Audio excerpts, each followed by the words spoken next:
1. 시작. 제1장. 폭발하는 태양의 짧고 비참한 섬광처럼, 그것이 눈먼 사람들의 눈에 희미하게 비치는 것처럼 공포의 시작은 거의 눈치채지 못하게 지나갔다. 사실 그 후에 이어진 비명 속에서 그 시작은 잊혀졌고, 아마도 그 공포와는 전혀 관련이 없었을 수도 있다. 그것을 판단하기는 어려웠다. 그 집은 임대였다. 음침하고 꽉 막힌 느낌이었다. 조지타운 워싱턴 DC에 있는 잎으로 덮인 브라이드식 식민지 스타일의 집 길 건너에는 조지타운 대학교의 캠퍼스 일부가 있었고, 뒤쪽에는 급격하게 떨어지는 비탈길이 있어 분주한 M 스트리트와 그 너머로는 흐린 포토맥 강이 있었다. 4월 1일 이른 아침, 집은 조용했다. 크리스 맥닐은 침대에 기대어 그날 촬영할 대사를 넘겨보고 있었다. 그녀의 딸 리건은 복도 끝방에서 자고 있었고, 아래층의 팬트리 옆방에서 중년의 가정부인 율리와 칼은 자고 있었다. 약 12시 25분, 크리스는 대본을 들여다보다가 혼란스러운 표정으로 고개를 들었다. 이상한 두드림 소리가 들렸다. 낯설고 흐릿하며 깊고 리듬감 있게 묶여 있었다. 죽은 사람이 두드리는 외계의 코드처럼. 재미있네. 잠시 그 소리를 들었고 곧 그것을 무시했다.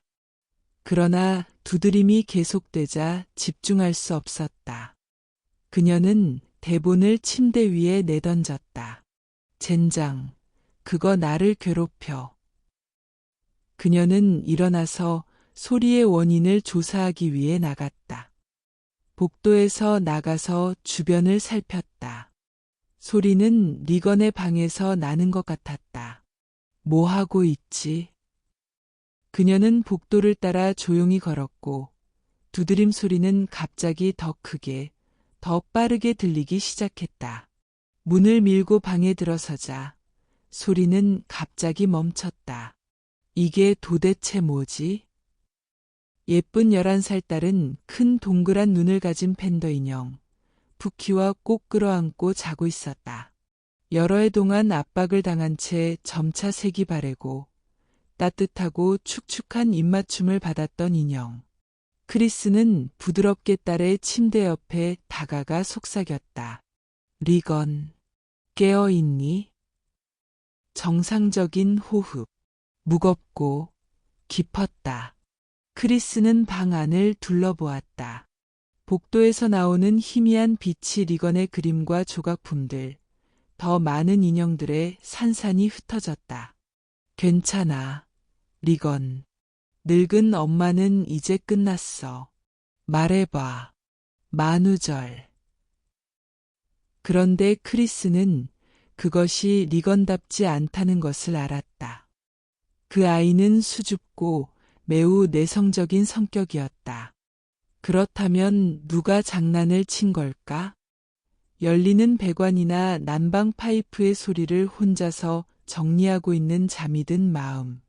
한 번 부탄의 산속에서 그녀는 몇 시간 동안 앉아 명상 중인 불교 승려를 바라보았다. 결국 그녀는 그가 떠오르는 것을 본 것 같다고 생각했다. 아마도 누군가에게 그 이야기를 다시 말할 때마다 그녀는 항상 아마도를 덧붙였다. 그리고 아마도 그녀의 마음, 그 지치지 않는 환상의 이야기꾼이 그 두드림 소리를 부풀렸을 것이다. 헛소리. 분명히 들었어. 갑자기 그녀는 천장을 빠르게 힐끗 보았다. 거기. 희미한 긁는 소리. 천장에 쥐들이 있어. 제기랄. 쥐들. 크리스는 한숨을 쉬었다. 그래, 큰 꼬리들. 덜컹, 덜컹. 그녀는 기이하게 안도감을 느꼈다. 그리고 그때 차가운 기운을 느꼈다. 방이 얼음처럼 차가웠다. 그녀는 창문 쪽으로 다가갔다. 창문을 확인했다. 닫혀 있었다. 라디에이터에 손을 댔다. 뜨거웠다. 정말. 당황한 그녀는 리건의 침대 옆으로 가서 딸의 뺨을 만졌다. 그것은 생각처럼 부드럽고 살짝 땀에 젖어 있었다. 내가 아픈가 봐. 그녀는 딸을, 그 콧날과 주근깨가 있는 얼굴을 바라보았다.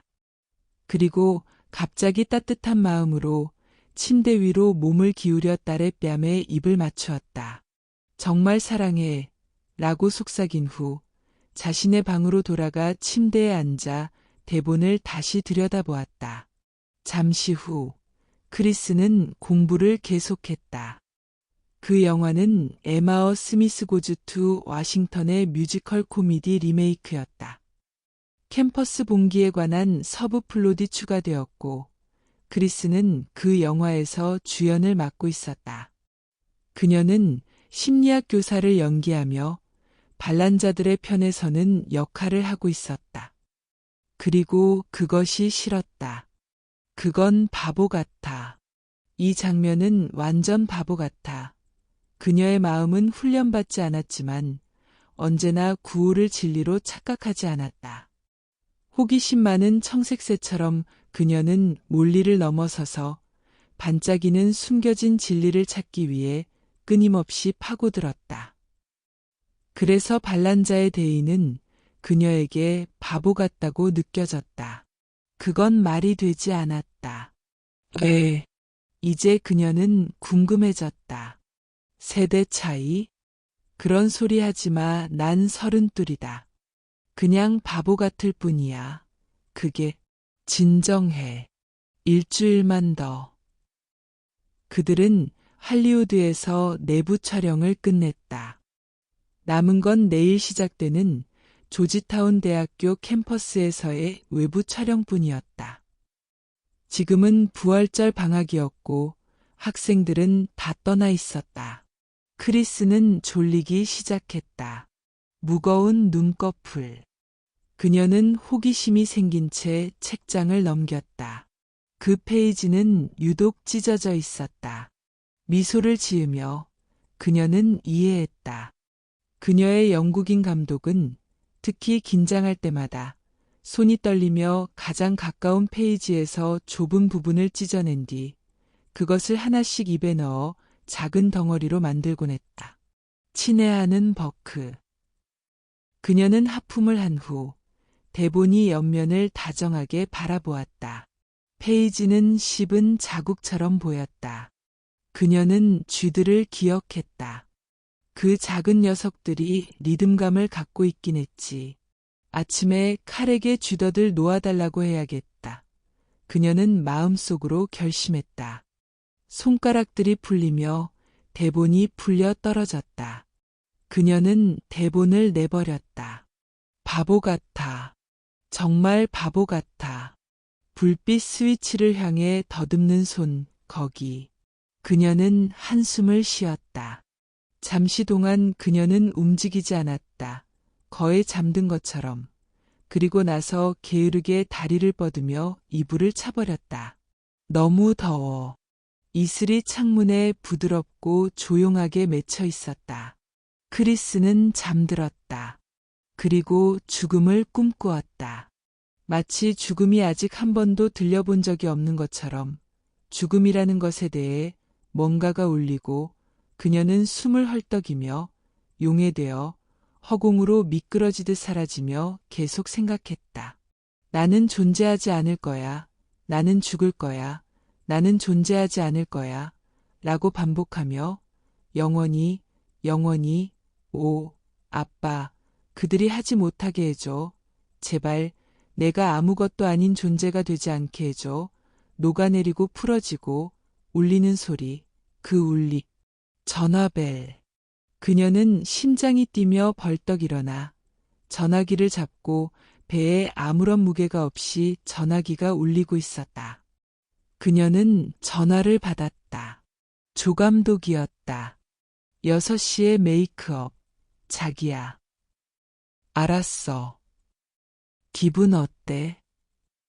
화장실 가서 따갑지 않으면 그럼 내가 한 걸음 앞선 거겠지. 그는 웃었다. 봐서 알겠어. 알았어. 고마워. 그녀는 전화를 끊었다. 그리고 몇 분 동안 가만히 앉아 꿈을 생각했다. 꿈. 깨어이듬의 반쯤에 있는 생각 같았다. 그 끔찍한 명료함. 해골의 반짝임. 존재하지 않음. 되돌릴 수 없음. 그녀는 그것을 상상할 수 없었다. 하나님, 그럴 리 없어. 그녀는 생각했다. 그리고 결국 고개를 숙였다. 하지만 그것은 현실이다. 그녀는 화장실로 갔고 로브를 입고 부엌으로 재빨리 내려갔다. 그리고 바삭거리는 베이컨의 삶 속으로 내려갔다. 좋은 아침이에요. 맥닐 씨. 창백하고 기운 없는 율리가 오렌지를 짜고 있었다. 눈 밑에 푸른 그늘. 약간의 억양이 있었다. 칼과 같은 스위스 억양이었다. 그녀는 종이 수건으로 손을 닦고 스톱으로 향하며 움직였다. 내가 할게요. 윌리. 크리스는 민감하게 그녀의 피곤한 표정을 봤고 윌리가 이제 씩씩거리며 싱크대 쪽으로 돌아갔을 때 그녀는 커피를 따라 아침 식사녹에 앉았다. 그리고 따뜻하게 미소를 지으며 접시를 바라보았다. 그곳에는 붉은 장미 한 송이, 리건, 그 천사 같은 존재. 많은 아침, 크리스가 일하는 동안 리건은 조용히 침대에서 일어나 부엌으로 내려와 꽃을 놓고 다시 눈을 비비며 잠자리에 돌아가곤 했다. 크리스는 고개를 저었다. 후회하며 기억을 떠올리며 그녀는 리건의 이름을 고너릴이라고 지을 뻔했다. 맞아. 그래. 가장 나쁜 것을 준비해라. 크리스는 그 기억에 웃음을 지었다. 커피를 홀짝이며 장미를 다시 바라보자 잠시 슬픈 표정이 떠올랐다. 큰 초록 눈이 고독한 얼굴에 슬픔을 담고 있었다. 또 다른 꽃을 떠올렸다. 아들, 제이미. 그는 오래전에 3살의 나이에 죽었다. 그때 크리스는 아주 어렸고 브로드웨이에서 무명 코러스걸로 활동 중이었다. 그녀는 결코 다시 제이미에게 그의 아버지 하워드 맥닐에게처럼 자신을 내주지 않겠다고 다짐했다. 그녀는 장미를 빠르게 흘끗 보고 꿈속의 죽음이 커피에서 퍼져나가는 듯한 느낌이 들어 담배를 빨리 피웠다. 윌리가 주스를 가져왔고 크리스는 쥐들을 기억했다. 칼은 어디 있어? 그녀는 하인에게 물었다. 여기 있습니다. 마담. 팬트리 옆문을 열고 민첩하게 들어온 칼 명령적이고 공손하며 다이나믹한 모습으로 턱을 면도하다 베인 부분에 티슈 조각을 꾹 눌러댔다. 두꺼운 근육질의 파리 테이블 옆에서 숨을 내쉬며 빛나는 눈을 가진 메브리코의 대머리인 칼이 말했다. 아, 칼. 우리가 천장에 쥐가 있어. 쥐덫 좀 사다 놓아. 쥐는 어디 있습니까? 방금 말했잖아. 하지만 천장은 깨끗해요. 그래, 그럼 깔끔한 쥐들이 있군. 쥐는 없습니다. 칼, 어젯밤에 내가 들었어. 크리스가 인내심을 갖고 말했다. 배관 문제일 수도 있죠. 칼이 물어보았다. 혹은 나무 판자일 수도. 쥐일 수도 있잖아. 그만 논쟁하고 쥐덫이나 사다 놔요. 알겠습니다, 마담. 그는 바쁘게 돌아섰다. 저는 이제 갑니다. 지금 가지 마, 칼. 가게는 다 닫혔잖아. 닫혔다. 윌리가 꾸짖었다. 알겠습니다. 봐요. 그는 크리스와 윌리는 눈빛을 교환한 뒤 윌리는 고개를 저으며 다시 베이컨을 뒤집었다. 크리스는 커피를 홀짝였다. 이상하다. 이상한 남자. 윌리처럼 열심히 일하고 매우 충성스럽고 신중하다. 그런데도 뭔가 그에 대해 불쾌한 기분이 들었다. 그게 뭘까? 그의 미묘한 오만함. 반항적인 태도? 아니, 다른 무언가. 정확히 정의할 수 없는 무언가.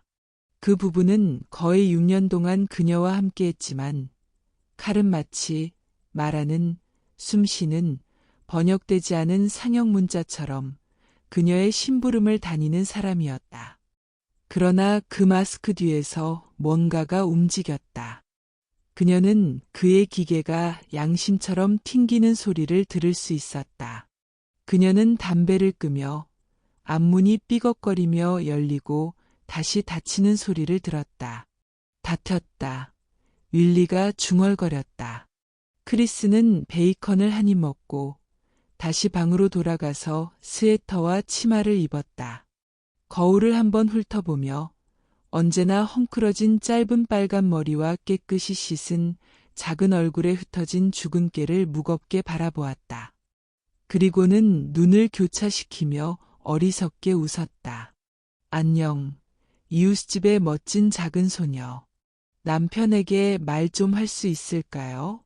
연인에게, 그 놈의 주인.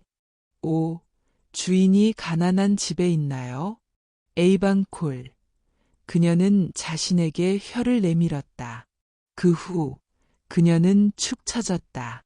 아, 크리스. 이게 뭐야? 그녀는 가발 상자를 집어들고 어깨를 늘어뜨리며 계단을 내려가 거리를 걸어갔다. 잠시 동안 그녀는 집 밖에서 멈추어 아침 공기를 들이켰다. 그녀는 오른쪽을 봤다. 집 옆으로 급경사의 오래된 돌계단이 멀리 아래의 엠거리로 떨어져 있었다. 그 너머로는 한때 전차를 보관하던 카어바원의 윗입구가 있었다. 지중해식 건물, 기와 지붕, 로코코 스타일의 첨탑, 고풍스러운 벽돌.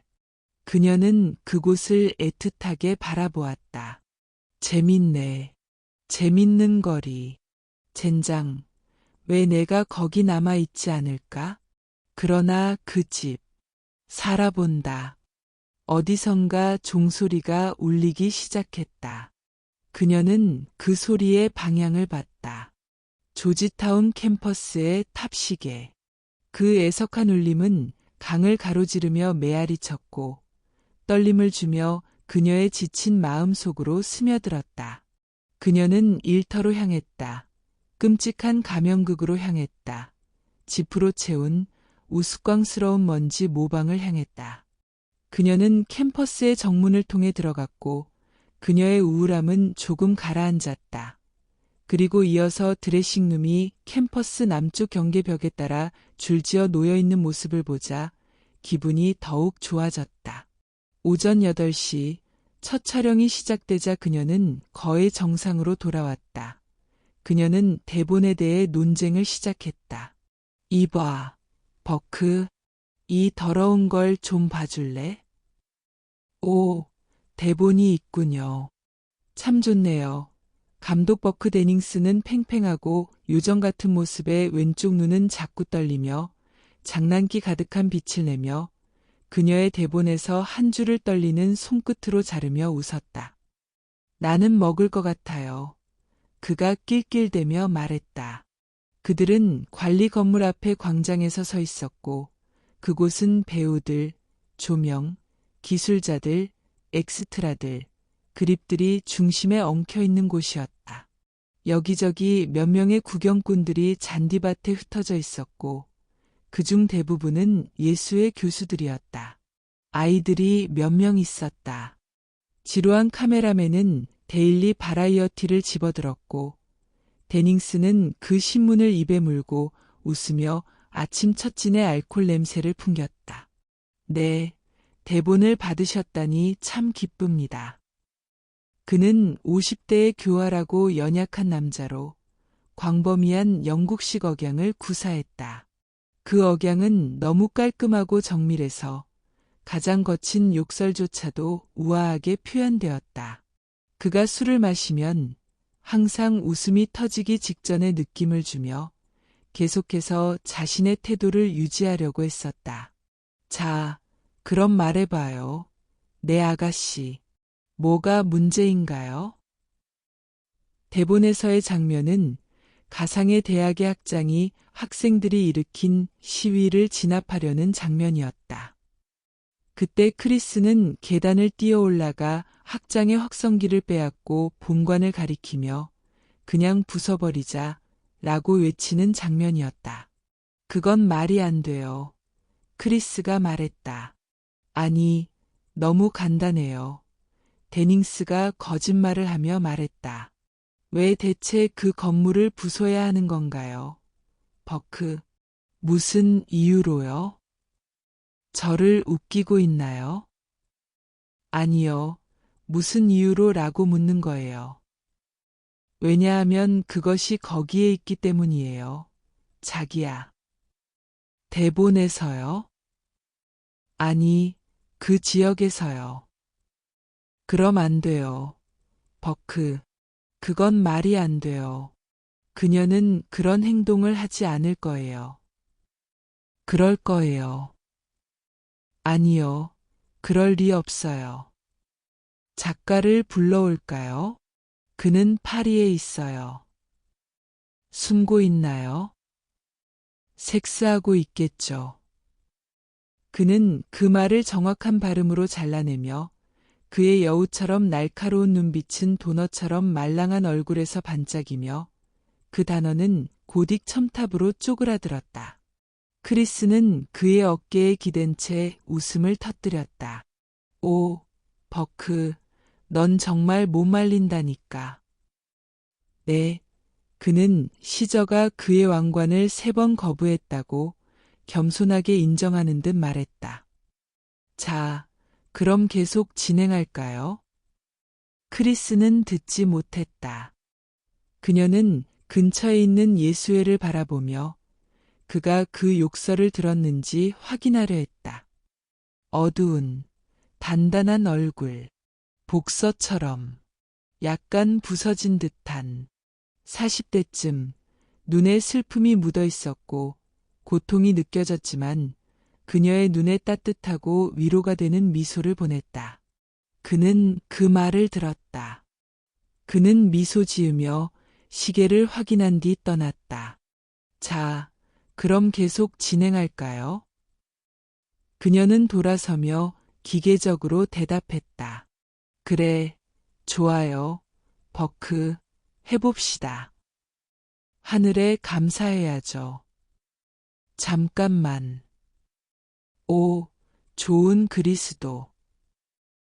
그녀는 장면의 태그에 대해 불평했다. 그녀는 고점이 그녀의 대사에서 나오는 것 같다고 느꼈고 그 후 곧바로 건물의 문을 뛰어 넘어가는 장면은 그에 비해 의미가 없다고 생각했다. 그건 아무것도 추가되지 않아요. 크리스가 말했다. 그건 멍청해요. 맞아요. 사랑. 맞아요. 버크는 진지하게 동의했다. 하지만 편집자는 우리가 그걸 해야 한다고 주장해요. 그는 계속해서 말했다. 그래서 어쩔 수 없죠. 알겠어요. 아니요. 이해가 안 돼요. 당연히 이해가 안 되죠. 멍청해요. 보세요. 그 다음 장면이 그는 웃었다. 제드가 문을 통해 우리에게 다가오는 장면으로 시작하잖아요. 그래서 편집자는 당신이 문을 통해 나가는 장면으로 끝내면 아마도 상을 받을 거라고 생각한대요. 그건 멍청해요. 당연히 멍청하죠. 그건 토하고 싶은 내용이에요. 완전히 병적으로 미친 짓이에요. 그럼 찍고 나서 나한테 맡겨서 최종 컷에서 빼는 게 어때요? 꽤 맛있는 장면이 될 거예요. 크리스는 웃으며 동의했다. 버크는 편집자를 쳐다봤다.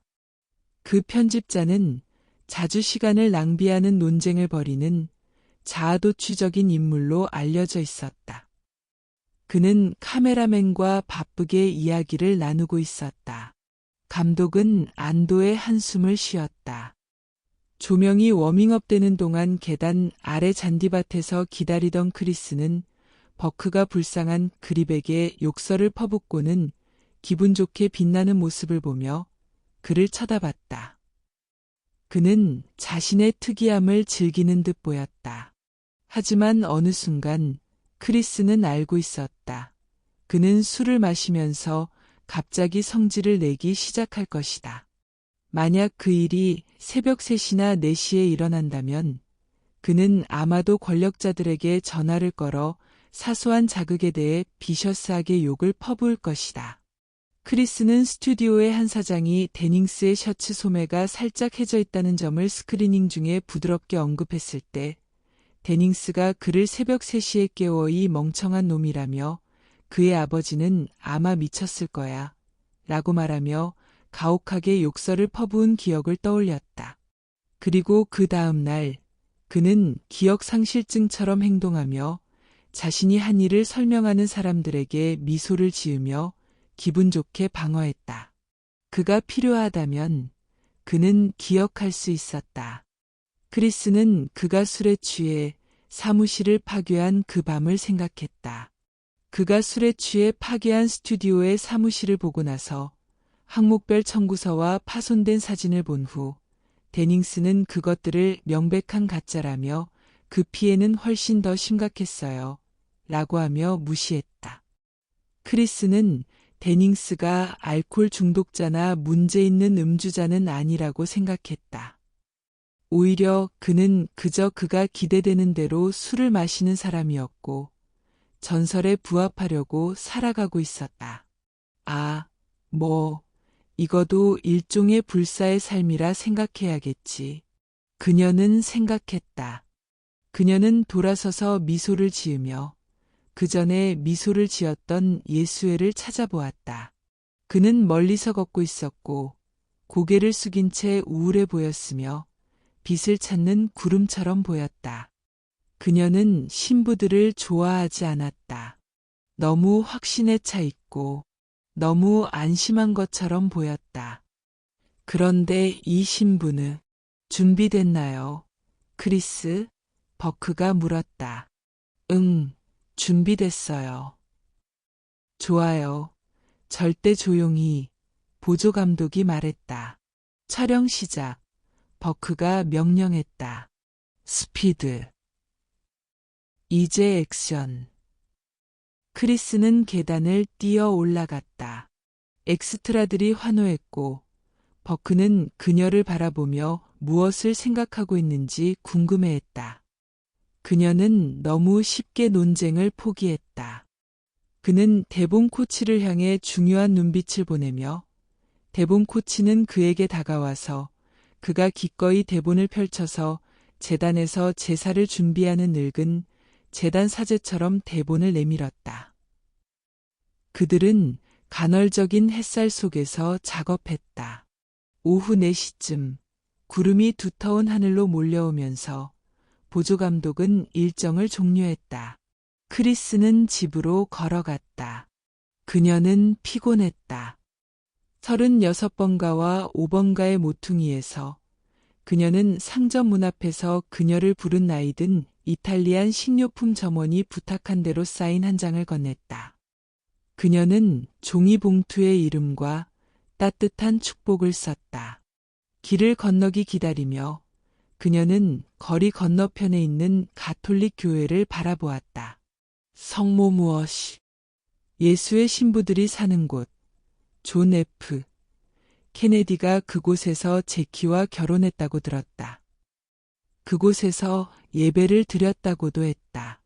그녀는 그것을 상상하려 했다. 존 F. 케네디가 그곳에 기도하는 할머니들 사이에서 기도하며 나는 믿습니다. 러시아와의 화해. 나는 믿습니다. 아폴로사가 빗자루 소리와 함께. 나는 믿습니다. 부활과 영원한 생명. 그랬다. 그게 딱 맞는 장면이었다. 그녀는 맥주 트럭이 떨리며 지나가는 것을 보았다. 그것은 따뜻하고 젖은 약속의 소리였다. 그녀는 길을 건넜다. 5번가를 따라 내려가며 초등학교 강당을 지나갔을 때 뒤에서 신부가 지나갔다. 그는 나일론 윈드브레이커를 입고 손은 주머니에 담고 있었다. 젊었다. 매우 긴장된 모습이었다. 면도를 하지 않은 상태. 앞서가며 그는 오른쪽으로 꺾어 교회 뒤뜰로 향하는 작은 길로 들어갔다. 크리스는 작은 길가에 멈춰서서 그를 지켜봤다. 그는 하얀 나무틀에 오두막으로 향하는 듯 보였다. 낡은 스크린 도어가 삐걱이며 열리고 또 다른 신부가 나왔다. 그는 침울하고 매우 긴장한 모습이었다. 그는 젊은 남자를 향해 짧게 고개를 끄덕였고 눈을 내리깔며 교회로 이어지는 문으로 빠르게 걸어갔다. 다시 한번 오두막 문이 안쪽에서 열렸다. 또 다른 신부. 바로 그가. 버크가 시발이라고 말했을 때 웃던 그 신부. 그런데 이제는 그가 그 입장이 되어 새로운 사람을 조용히 맞이하면서 어깨에 손을 올린 채 부드럽고 부모 같은 제스처로 그를 이끌었다. 그는 그를 안으로 데리고 들어갔고 스크린 도어는 천천히 가벼운 삐걱임과 함께 닫혔다. 크리스는 자신의 신발을 응시하며 멈췄다.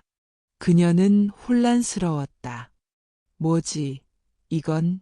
그녀는 예수의 신부들이 고백을 하는지 궁금해했다. 멀리서 천둥 소리가 희미하게 들려왔다. 그녀는 하늘을 올려다보았다. 비가 올까? 부활해. 그래, 그래, 물론이지. 다음 화요일. 번개가 멀리서 번쩍였다. 우리한테 전화하지 마. 어린애야, 우리가 전화할게. 그녀는 코트를 올리고 천천히 길을 나섰다. 그녀는 비가 쏟아지길 바랐다. 곧집에 도착했다. 그녀는 화장실로 달려갔다. 그 후 주방으로 걸어갔다. 안녕, 크리스. 어떻게 됐어? 20살 후반의 예쁜 금발 여자가 테이블에 앉아 있었다. 샤론 스펜서. 오리건에서 온 신선한 사람. 지난 3년 동안 레건의 튜터이자 크리스의 사회 비서였다. 아, 유조엘한 일이었어요. 크리스는 테이블로 다가가며 메시지를 정리했다. 뭐 재미있는 일이라도 있었어? 다음 주에 백악관에서 저녁 먹을래? 아, 글쎄, 마티, 내가 뭐 하고 싶어? 사탕 먹고 배 아프게 하기. 크리스는 웃었다.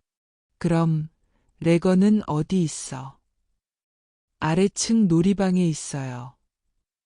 뭐 하고 있어? 조각하고 있어요. 새를 만들고 있는 것 같아요. 그거 너한테 줄 거예요. 응, 나 새 필요하다고. 크리스는 중얼거리며 스토브로 가서 뜨거운 커피 한 잔을 따랐다. 그 저녁 진짜였어? 응, 물론이죠. 샤론이 대답했다. 목요일이에요. 큰 파티야. 아니요. 한 5, 6명 정도인 것 같아요. 정말. 크리스는 기뻤지만 놀라지는 않았다. 그들은 그녀와 함께 하기를 원했다. 택시 기사들, 시인들, 교수들, 왕들. 그들은 그녀에게서 무엇을 좋아했을까? 3. 크리스는 테이블에 앉으며 물었다. 수업은 어땠어? 샤론은 담배를 피우며 찡그렸다. 또 수학이 힘들었어요. 오, 그거 웃기네. 알아요. 그게 그녀가 제일 좋아하는 과목인데. 아, 그 새로운 수학. 크리스, 난 버스 요금도 계산 못할 걸. 엄마, 안녕. 레건이 문을 열고 들어왔다. 가느다란 팔을 쭉 펼치며 빨간 포니테일, 부드럽고 빛나는 얼굴엔 죽은 깨가 가득했다. 안녕, 더러운 놈. 크리스는 밝게 웃으며 딸을 안아주고 그녀의 뺨에 뜨겁고 열렬한 키스를 했다. 사랑의 물결이 넘쳐 흐르며 그녀는 자신의 사랑을 억제할 수 없었다. 응응응. 또 키스를 하고 나서 레건의 얼굴을 열렬하게 살펴보았다. 오늘 뭐 했어? 재미있는 일 있었어? 그냥 뭐 좀 했어. 어떤 거? 음, 음. 내가 공부도 했지. 그녀는 엄마의 무릎에 무릎을 맞대고 살랑살랑 흔들며 말했다. 그럼, 물론, 그림도 그렸어. 뭐 그렸어? 꽃들. 알지? 데이지. 그런데 핑크색으로. 그럼, 오, 맞다. 이 말. 그녀는 갑자기 흥분하며 눈을 크게 떴다. 그 사람이 말 타고 있었어. 알지? 강가에서. 우리가 걷고 있었거든. 엄마, 그러다가 말이 왔어. 정말 예뻤어. 오, 엄마, 그 말 봐야 했어. 그 사람이 나에게 앉을 수 있게 해줬어. 정말이야. 거의 1분 정도. 크리스는 사론을 비밀스럽게 웃으며 쳐다보았다. 그 사람. 그녀는 눈썹을 들어 올리며 물었다. 워싱턴으로 촬영하러 이사 온 후, 이제 거의 가족처럼 된 금발 비서인 샤론은 위층의 여분의 방에서 지내고 있었다. 그 후, 근처 마구간에서 말 탄 남자를 만나게 되었다. 샤론은 혼자 있을 곳이 필요하다고 판단한 크리스는 그녀를 고급 호텔의 스위트룸으로 옮기게 했고 그 비용을 모두 지불하겠다고 했다. 그 사람, 샤론은 크리스의 말에 미소 지었다. 그건 회색 말이었어. 레건이 덧붙였다. 엄마, 우리 말 한 마리 키울 수 없어? 할 수 있을까? 그건 두고 봐야지, 아기. 언제 키울 수 있어? 두고 보자. 내가 만든 새 어디 갔어? 레건은 잠시 멍하니 있었다가 샤론을 돌아보며 웃었다. 그녀의 입에는 치아 교정기와 부끄러운 꾸중이 가득했다. 너 말했잖아. 그러고는 그건 놀라움이었어. 하며 엄마에게 낄낄 웃었다. 너는? 긴 웃긴 코 달린 거. 내가 원했던 거. 오, 레건. 그거 귀엽다. 보여줄 수 있어? 아니, 아직 칠해야 해, 엄마. 저녁은 언제야? 배고프니? 너무 배고파. 어머, 이제 5시도 안 됐어. 점심은 언제 먹었어? 크리스가 샤론에게 물었다. 12시쯤이었어요. 샤론이 대답했다. 윌리랑 칼 언제 돌아와? 그녀는 그들에게 오후 시간을 줬다. 7시쯤일 거예요. 샤론이 말했다. 엄마, 핫쇼 가자. 레건이 간청했다. 갈 수 있어? 크리스는 딸의 손을 들어 올리며 다정하게 웃고 키스했다. 2층 가서 옷 갈아입고 오면 갈게. 오, 사랑해. 레건은 방을 뛰쳐나갔다. 여보, 새 드레스 입어. 크리스가 그녀를 향해 불렀다. 11살이 되고 싶어. 샤론이 생각에 잠기며 말했다. 그게 제안이야. 크리스는 우편물을 집어들고 무심코 손에 들고 있던 글들을 정리하기 시작했다. 그거 받을 거야. 샤론이 물었다. 지금 내가 가진 두뇌로 모든 기억들. 물론이지. 그건 안 돼. 생각해봐. 생각 중이야. 크리스는 표지를 정리한 편지를 하나 집어들었다. 자리스, 내 에이전트. 그들한테 잠깐 스크립트 그만 받겠다고 했던 것 같은데. 읽어봐야 해, 샤론이 말했다. 오, 그래? 응, 오늘 아침에 내가 읽었어. 괜찮았어? 정말 좋아. 그래서 나는 레즈비언인 걸 알게 되는 수녀 역할이잖아. 아니, 너는 아무 역할도 안 해. 젠장, 영화가 점점 더 좋아져. 샤론, 뭔 소리야? 웃고 있는 이유가 뭐야? 그들이 내가 감독하길 원한대.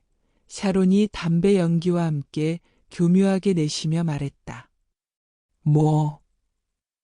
편지 읽어봐. 세상에, 샤론, 농담이지? 크리스는 편지를 덥석 집어들며 눈을 반짝이며 말의 조각을 빠르게 훑어 읽었다. 새 스크립트, 3부자. 스튜디오가 서 스티븐 모어를 원한다. 역할 수락 조건. 내가 그의 부분을 감독한다는 거야. 크리스는 팔을 벌리며 소리쳤다. 기뻐서 목소리가 떨리며 두 손으로 편지를 가슴에 안았다. 오, 스티브, 천사야, 기억했구나. 아프리카에서 촬영하던 때 술 취한 채 캠프 의자에 앉아 날이 끝나는 정적을 지켜보며 아, 이 비즈니스는 허튼 소리야. 배우에게는 쓰레기야. 스티브. 나는 좋아. 쓰레기야. 이 비즈니스가 어디가 좋은지 몰라? 감독하는 거야. 아, 그렇군.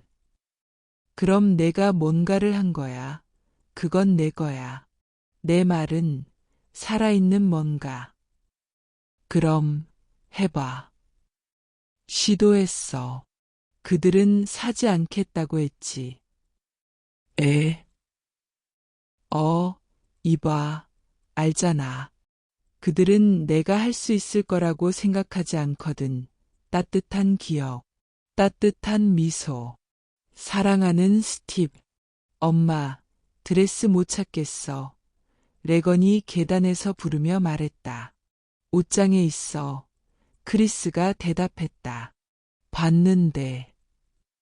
곧 올라갈게. 크리스가 말했다. 잠시 그녀는 스크립트를 살펴보다가 점차 기운이 빠졌다. 그러니까 이거 아마 쓰레기겠지. 그런 말 하지 마. 진짜 괜찮은 것 같아.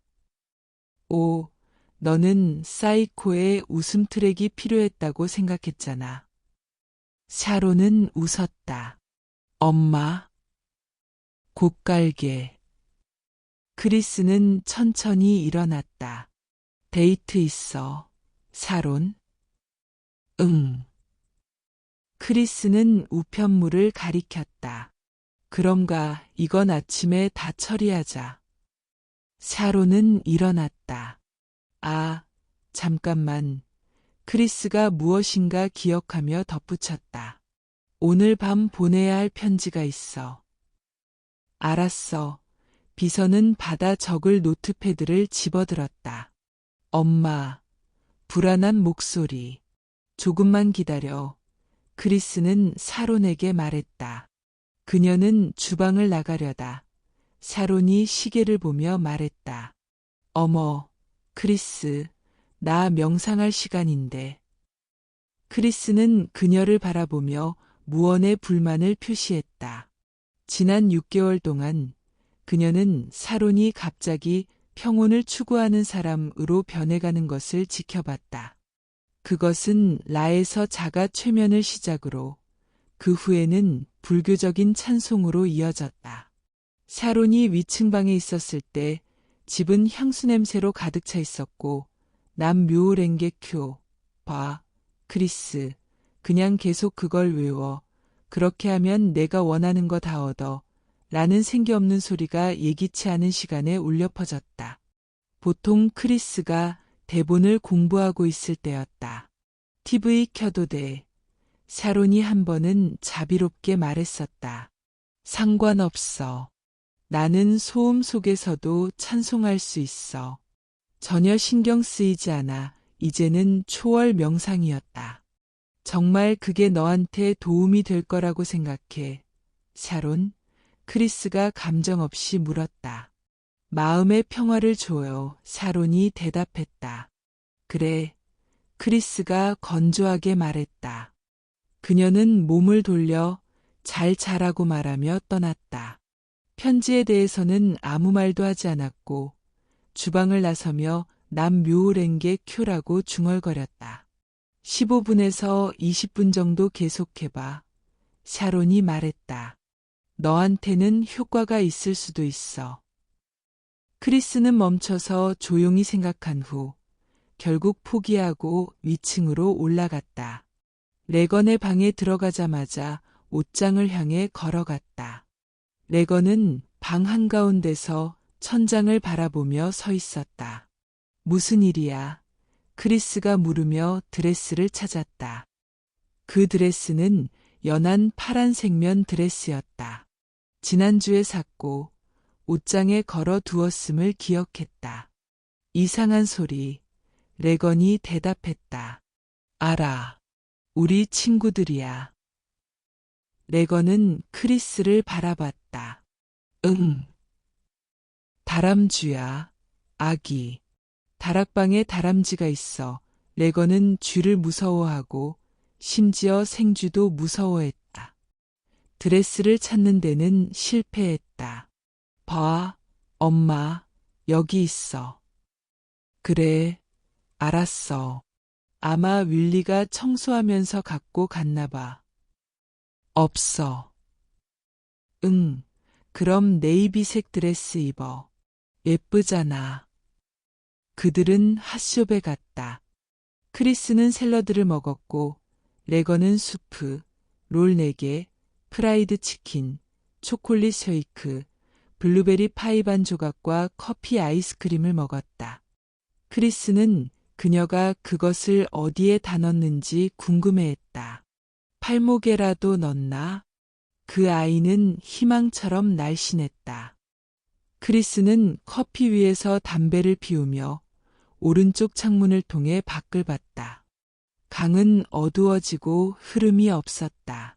기다리고 있었다. 저녁 맛있었어, 엄마. 크리스는 딸을 향해 돌아보았다.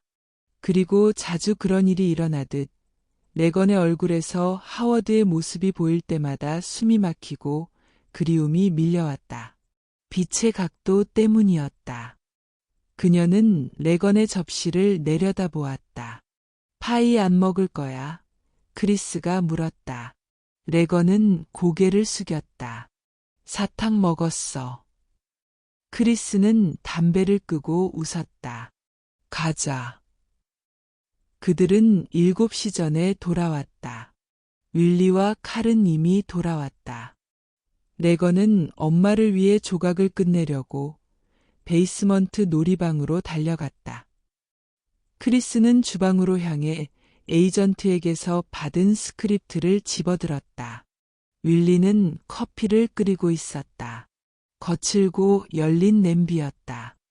그녀는 짜증스럽고 우울해 보였다. 안녕, 윌리. 어떻게 됐어? 재밌었어? 묻지 마. 그녀는 냄비에 달걀 껍질과 소금을 조금 넣으며 말했다. 그들은 영화를 보러 갔고 윌리는 비틀즈 영화를 보고 싶어 했지만 칼은 모차르트에 관한 예술영화를 고집했다고 설명했다. 끔찍했어. 그녀는 불만을 품고 불을 낮추며 말했다. 그 바보. 미안해. 크리스는 스크립트를 팔 아래에 끼우며 말했다. 오, 윌리. 내가 지난주에 레건에게 산 드레스 봤어? 그 파란 면 드레스. 응, 오늘 아침에 그녀 옷장에서 봤어. 어디에 뒀어? 거기에 있어. 청소할 때 실수로 가져갔을 리는 없겠지? 거기에 있어. 청소랑 같이? 옷장에 있어. 아니, 없었어. 내가 찾아봤어.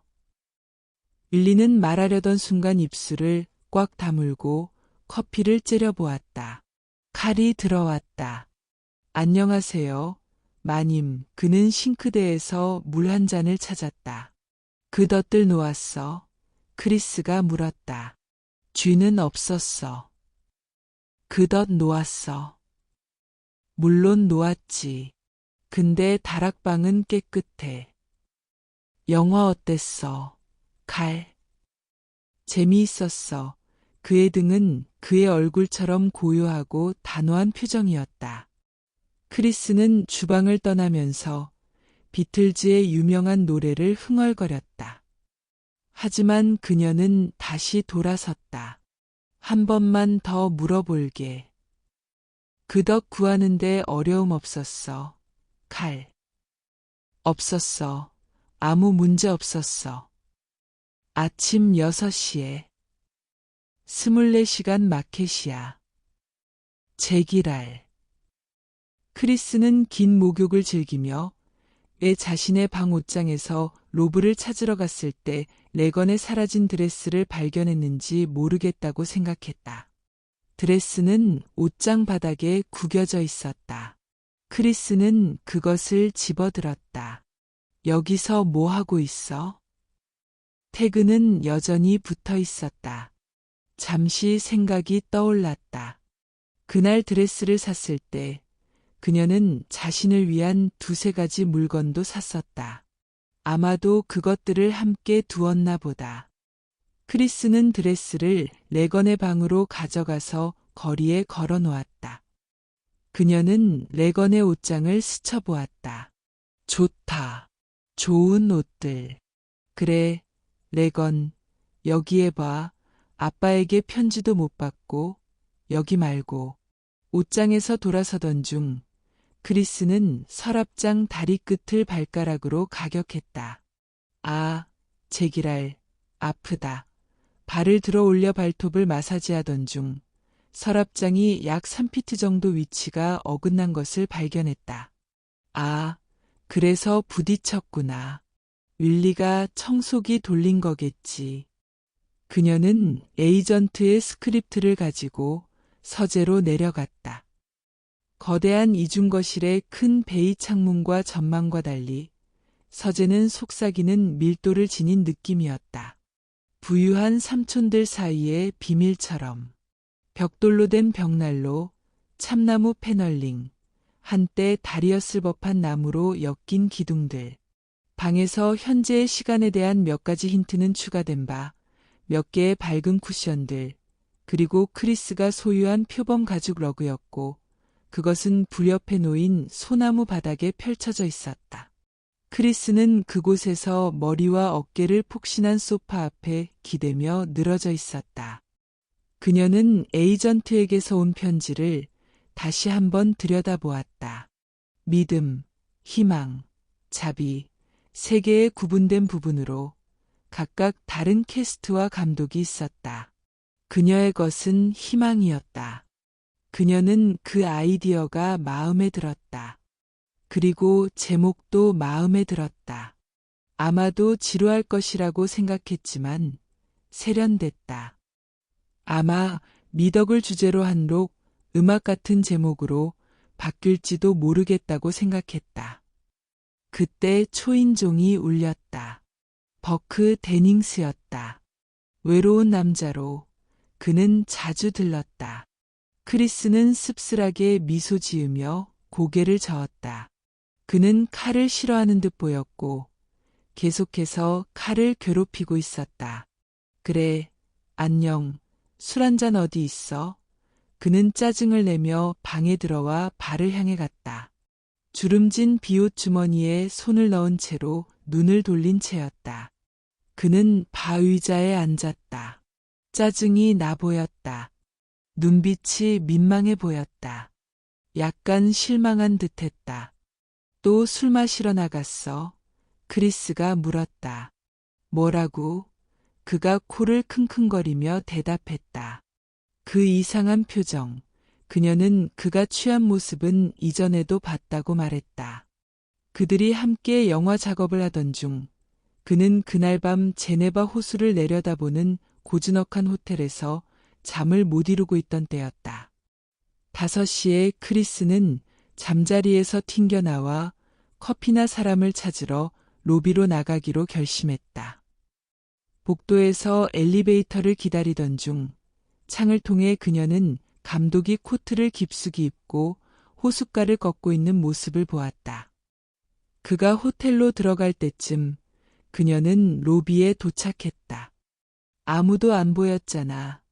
그가 비뚤어진 얼굴로 말했다. 그녀에게 지나가며 고개를 숙인 채 엘리베이터에 탔고 그 후 잠자리에 들었다. 크리스는 나중에 그 사건을 웃으며 언급했을 때 감독은 화가 나서 그녀가 사람들이 믿을 것 같은 망상을 퍼뜨린다고 말하며 그냥 미친 거 아니냐고 비난했다. 그는 또한 그녀를 그냥 광신자처럼 구는 사람이라고 말하며 그녀의 기분을 달래려 했으며 부드럽게 어쩌면 누군가를 봤을 수도 있고 그 사람을 데닝스라고 착각했을 수도 있다고 말했다. 결국 내 고조할머니는 스위스 사람이었어. 그가 그때 말했다. 크리스는 지금 바 뒤로 가서 그 사건을 다시 떠올렸다. 오, 이제 그만 어리석은 소리 좀 그만해. 데닝스가 짜증을 내며 말했다. 난 완전히 저녁 내내 교수님들 차 모임에 있었어. 크리스는 바에 몸을 기댔다. 차 모임에 있었어? 그래, 그만 웃어라. 너 그 차 모임에서 취했구나. 그녀가 말하며 냉정하게 말했다. 예수의 사람들이랑.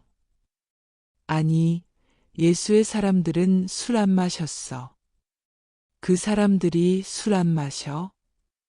미친 거 아니야? 그가 소리쳤다. 걔네들 술 왕창 마셨어. 내 인생에서 이렇게 술 잘 마시는 사람은 처음 봤어. 그래, 제발 조용히 해. 버크. 레건. 응, 레건. 데닝스가 속삭였다. 내 술은 어디 있어? 차 모임에서 뭐 하고 있었는지 말해봐. 공공관계지. 내가 해야 할 거지. 크리스는 그에게 얼음 넣은 진을 건넸다. 세상에 우리가 그들의 땅을 얼마나 망쳤는지. 감독은 술잔을 입에 대며 중얼거렸다. 그래, 웃어라.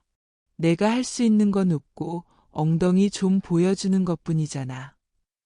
그냥 웃었어. 그래, 누군가는 잘 보여야 하잖아. 그럼 몇 번이나 시발이라고 했어. 버크. 자기야, 그건 거칠어. 그가 부드럽게 그녀를 꾸짖었다. 자, 이제 말해봐. 어떻게 지내?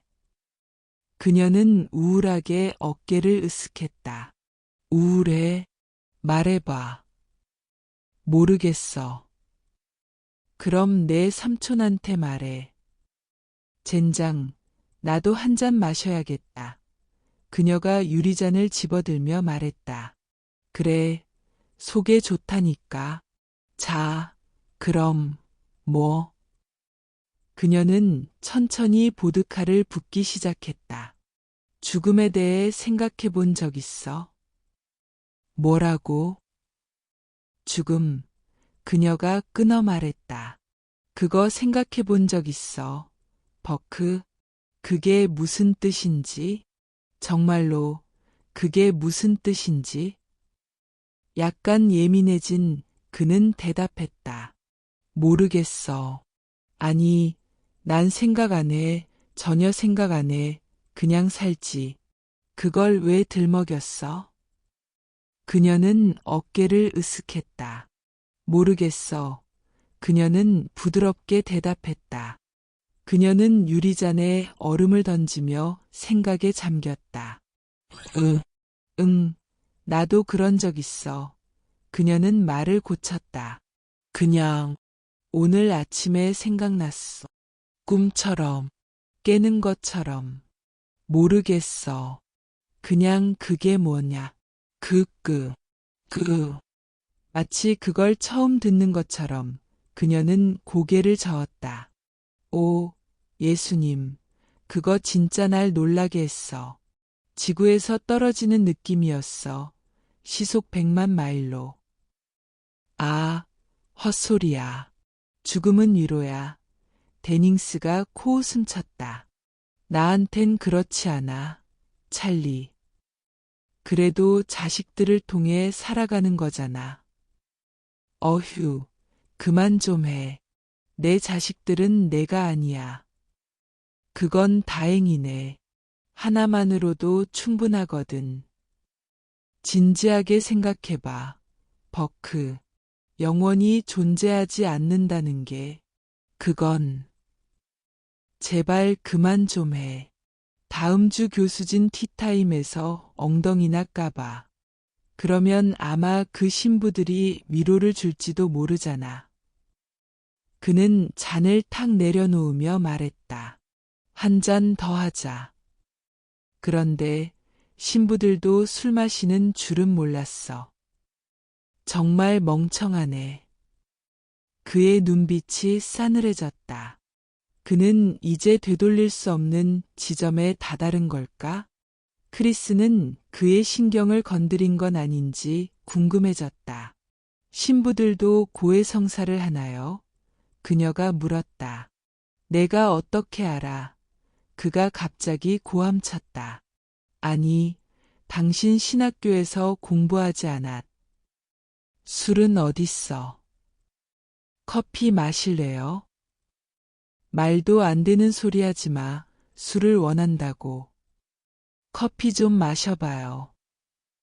어서, 한 잔 더. 링컨 하이에이. 그건 추잡해. 난추한 취객이 정말 싫어. 어서 따라. 그가 잔을 바에 밀어넣자 그녀는 진을 더 따라주었다. 아마 몇 명 초대해야겠어요. 크리스가 중얼거렸다. 누굴 초대하겠다는 거야? 글쎄, 아무나. 그녀가 어깨를 으쓱했다.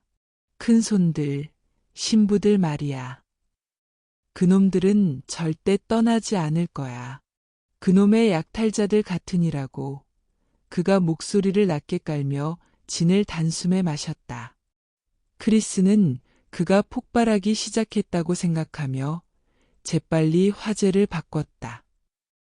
그녀는 대본과 연출 기회를 설명하기 시작했다.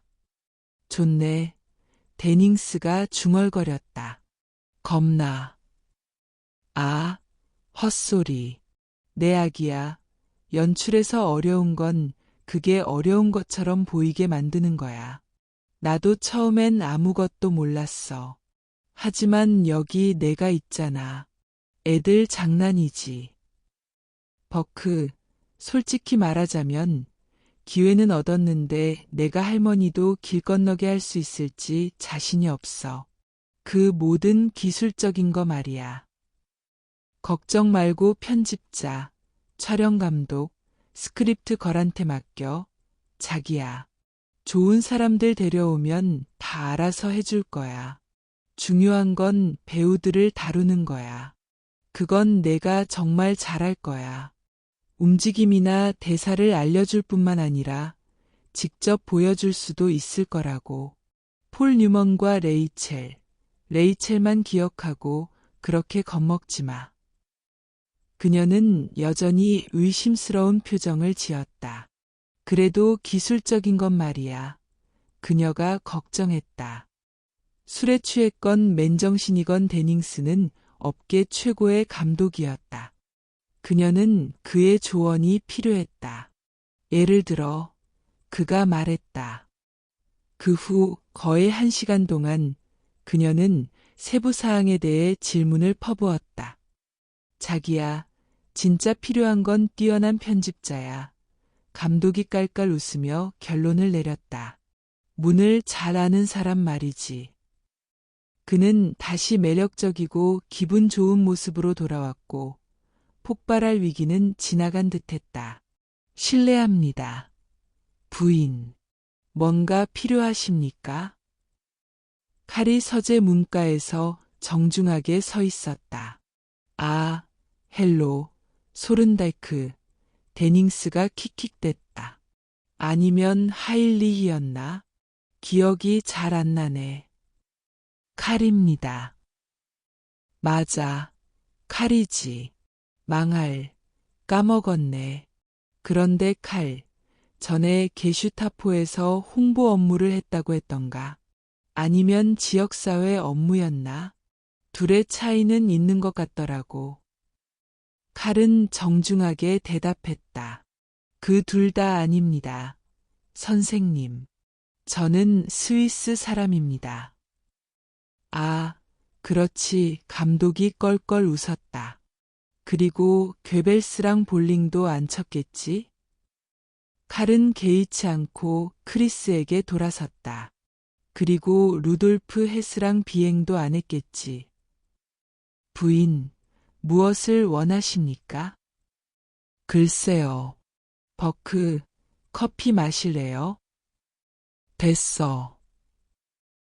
감독은 갑자기 벌떡 일어나서 싸늘하게 방을 나가더니 집 밖으로 나가버렸다.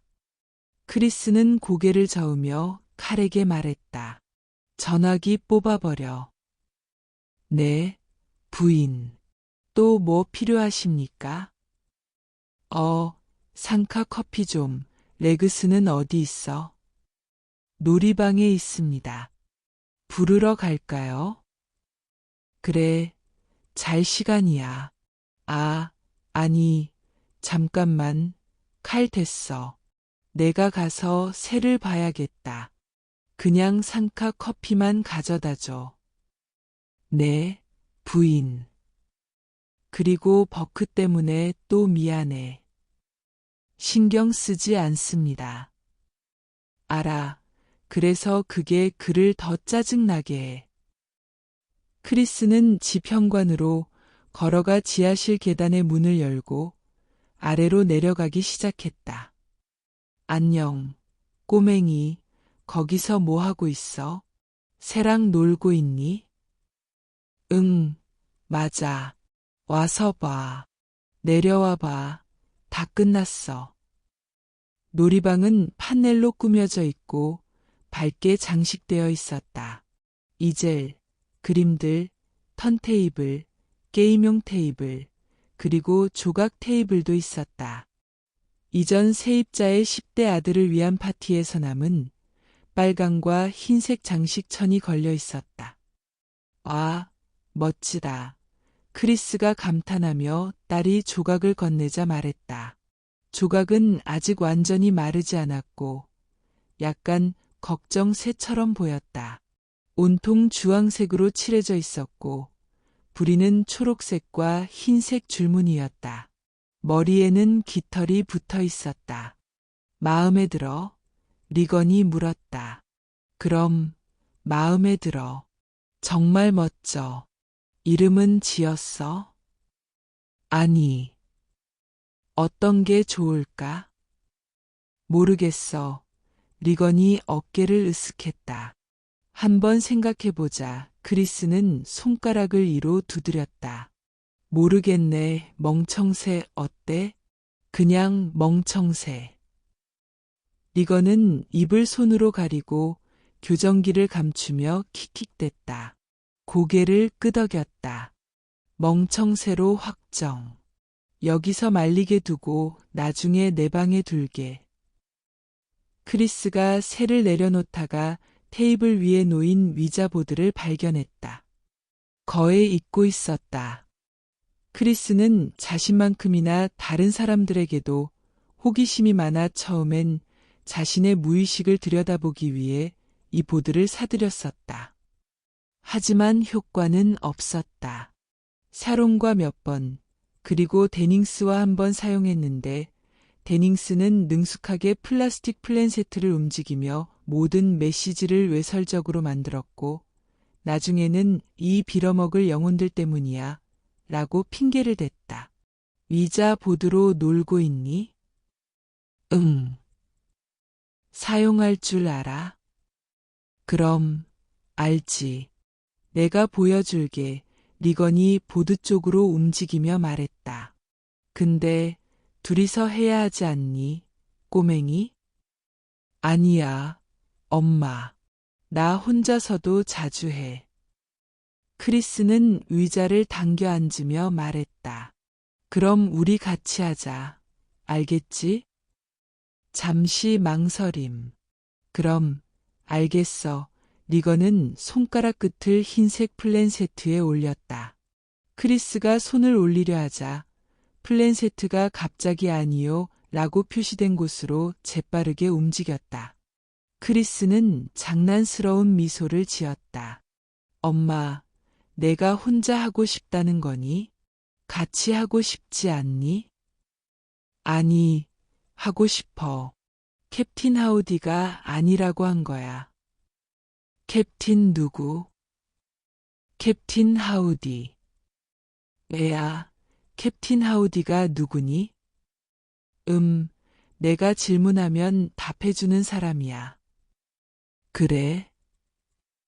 응, 좋은 사람이야. 크리스는 미간을 찌푸리지 않으려 했으며 갑작스러운 걱정을 느꼈다. 아이는 아빠를 깊이 사랑했지만 부모의 이혼에 대해 눈에 띄는 반응을 보이지 않았다. 크리스는 그것이 마음에 들지 않았다. 어쩌면 방에서 혼자 울었을지도 모르지만 그녀는 알 수 없었다. 크리스는 딸이 감정을 억누르고 있고 언젠가 해로운 방식으로 폭발할까 두려웠다. 판타지 친구라니 건강해 보이지 않았다. 왜 하우디, 하워드, 아빠, 꽤 비슷했다. 그래, 멍청새 이름도 못 지으면서 캡틴 하우디 같은 이름을 생각했어. 왜 그렇게 부르는 거야? 그냥 그게 이름이니까. 리건이 킥킥대며 말했다. 누가 그렇게 말했는데? 그가 말했어. 당연하지. 당연하지. 그리고 그가 또 뭐라고 했니?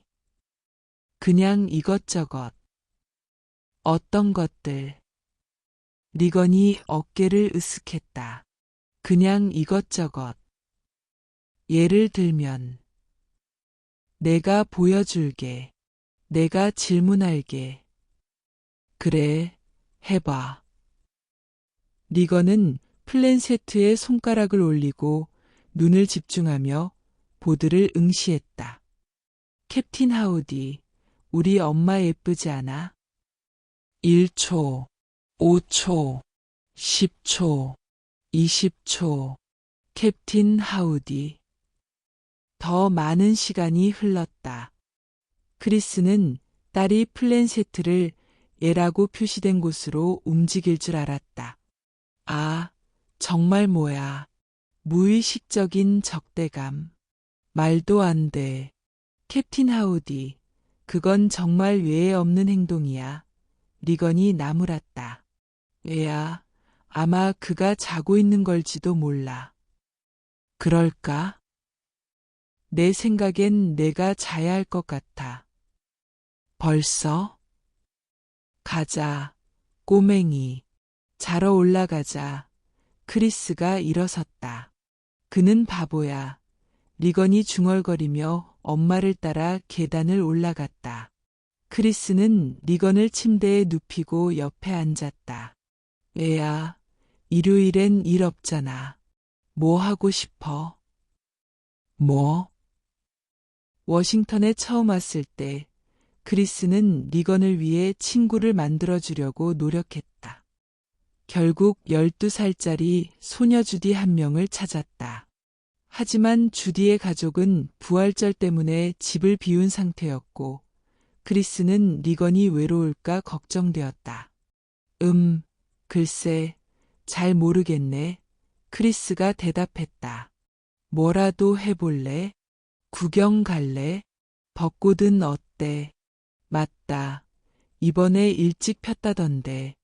보러 갈래? 와, 좋아요, 엄마. 그리고 내일 밤에는 영화. 어때? 엄마, 정말 사랑해요. 레건이 엄마를 꽉 안았고 크리스도 딸을 더 세게 안으며 속삭였다. 오, 렉스, 사랑해, 우리 딸. 데닝스 씨도 데려와도 돼요. 크리스는 뒤로 물러서며 물었다. 데닝스 씨. 그러니까 괜찮아요. 크리스는 웃으며 말했다. 아니, 괜찮지 않아. 얘야, 내가 왜 데닝스 씨를 데려가겠니? 엄마가 좋아하잖아요. 그렇지. 좋아하지. 너도 좋아하지 않니? 레건은 대답하지 않았다. 왜야? 무슨 일이야? 크리스가 딸에게 물었다. 엄마, 그 사람이랑 결혼하려고 그러죠? 그건 질문이 아니라 어두운 표정으로 한 말이었다. 크리스는 웃음을 터뜨렸다. 오, 우리 아기야. 당연히 아니지. 세상에, 무슨 소리 하는 거야?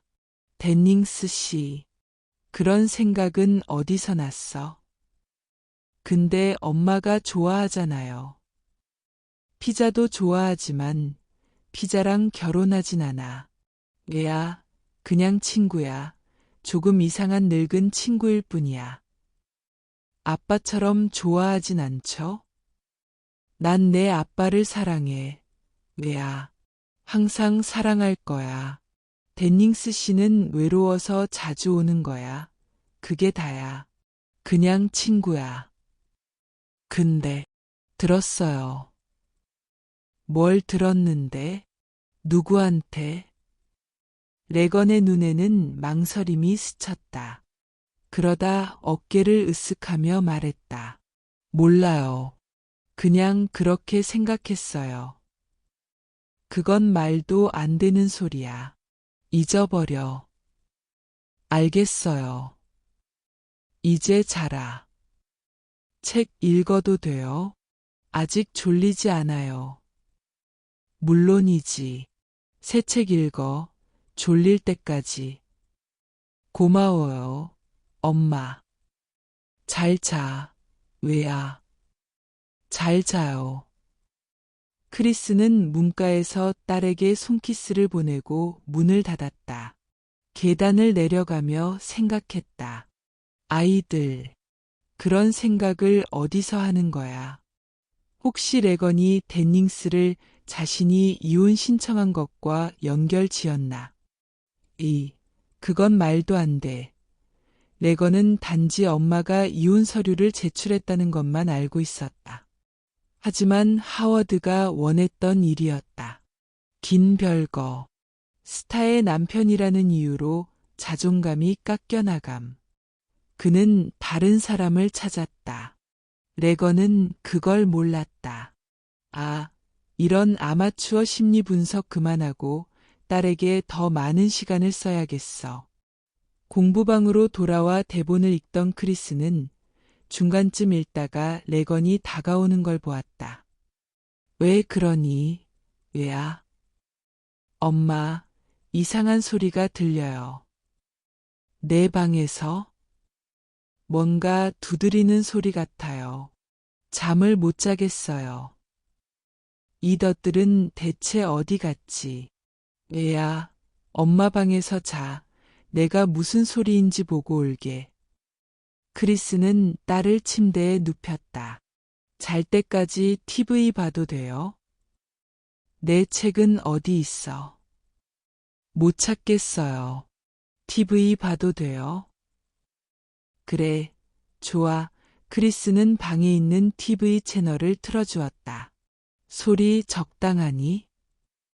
네, 엄마. 자도록 노력해. 크리스는 불을 끄고 복도를 걸어갔다. 그녀는 다락방으로 이어지는 좁고 카페 위 깔린 계단을 올라갔다. 문을 열고 스위치를 더듬어 찾은 뒤 몸을 숙이며 들어가 불을 켰다. 크리스는 주위를 둘러보았다. 소나무 바닥 위에는 잡지 스크랩과 편지가 담긴 상자들만 놓여 있었다. 그리고 덧 6개, 모두 미끼가 걸려 있었다. 방은 티 하나 없이 깨끗했다. 공기마저도 시원하고 맑은 냄새가 났다. 다락방은 난방이 되지 않았다. 파이프도 없고 라디에이터도 없고 지붕에 작은 구멍도 없었다. 아무것도 없네. 크리스는 갑자기 몸서리쳤다. 어우, 맙서사. 그녀는 가슴이 두근거리며 놀라 소리쳤다. 칼, 진짜 그러지 마. 칼은 계단에 서 있었다. 미안합니다. 그런데 보세요. 깨끗하지요? 그래, 깨끗하네. 고마워. 아마 고양이가 더 좋겠어요. 뭐라고? 쥐 잡으려면요. 칼은 대답을 기다리지 않고 고개를 끄덕이며 떠났다. 크리스는 잠시 문가를 바라보았다. 칼은 유머 감각이 전혀 없거나 아니면 너무 교묘해서 알아차릴 수 없을 정도였다. 어느 쪽인지 판단하기 어려웠다. 그녀는 다시 그 소음들을 떠올리며 사선으로 기울어진 지붕을 바라보았다.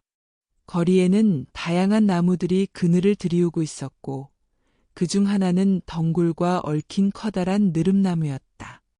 그 느릅나무의 가지는 집 앞쪽 3분의 1을 덮고 있었다.